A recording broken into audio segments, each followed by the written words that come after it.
What would you do if the world's most powerful governments tried to control you? For Pavel Durov, the founder of Telegram, the answer was simple: fight back. But this fight isn't just about one man. It could change the way your privacy works forever. Stay with us as we dive into a battle for digital freedom. Imagine being caught in a deadly conflict with the world's most powerful governments, all because you dared to defend digital freedom. This is the story of Pavel Durov, a man who chose to stand firm against overwhelming pressure. He built the most privacy-focused platform used by millions, but in doing so, he became a prime target for those in power. This isn't just about technology, it's a battle for the future of privacy, and it might just impact your freedom.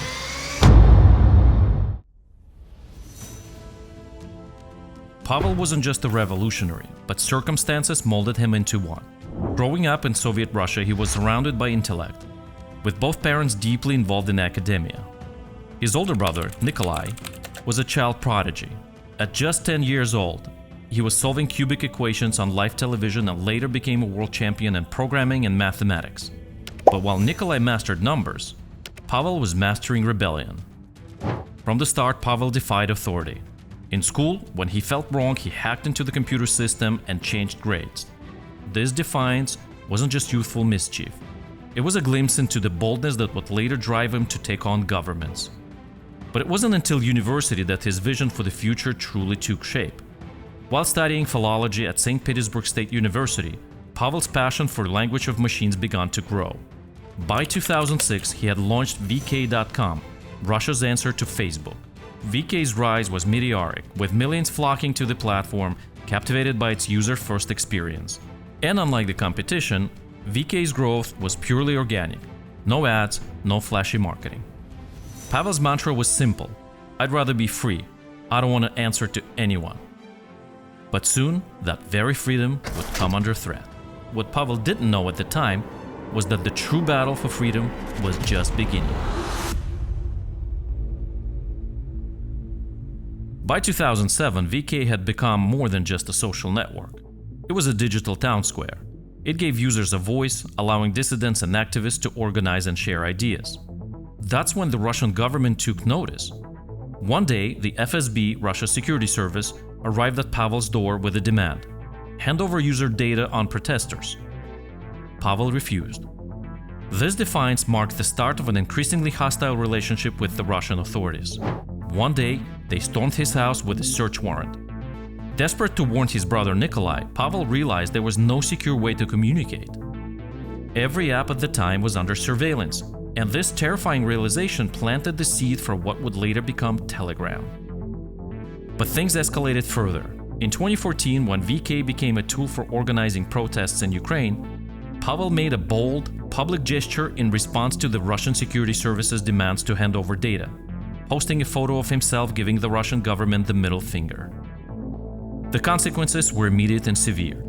Pavel was forced to sell his shares in VK, pressured by threats to his safety and the seizure of his assets. VK, the empire he had built, was taken from him. But as one door closed, another opened. A door that would change the digital landscape forever. What Pavel was about to create next would go beyond social media. It would become a fortress of privacy.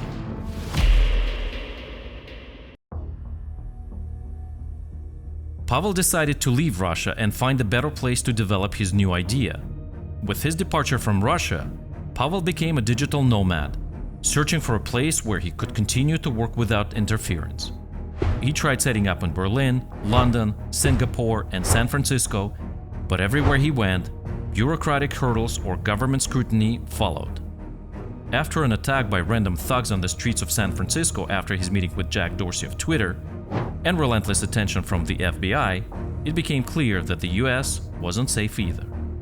Dubai became their refuge. There, Pavel found the freedom to operate, unburdened by pressures from governments, with a neutral stance that allowed Telegram to remain untouchable.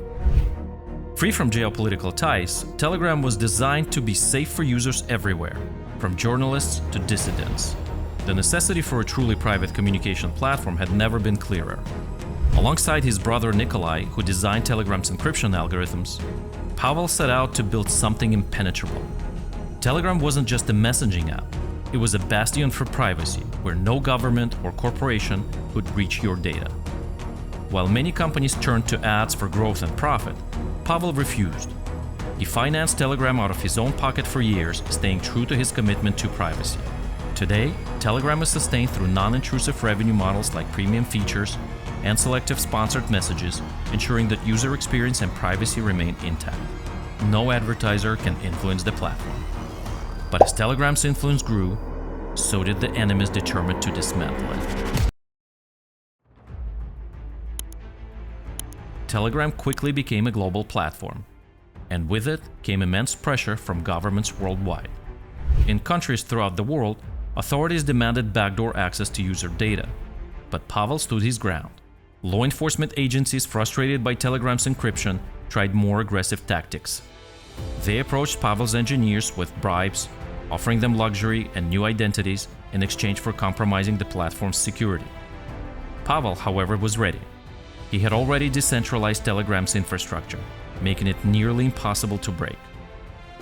But even as he fended off government pressure, a new threat emerged: Apple and Google.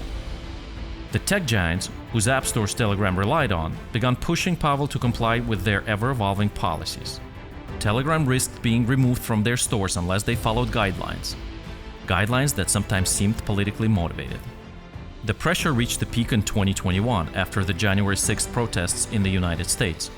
Telegram received 2 letters, one from a Democratic congressman demanding access to user data related to the protests, stating that failure to do so would result in violation of the Constitution, and another one from a Republican warning that sharing such data would also violate US laws. The message was clear: no matter what Telegram did, it would be breaking the law.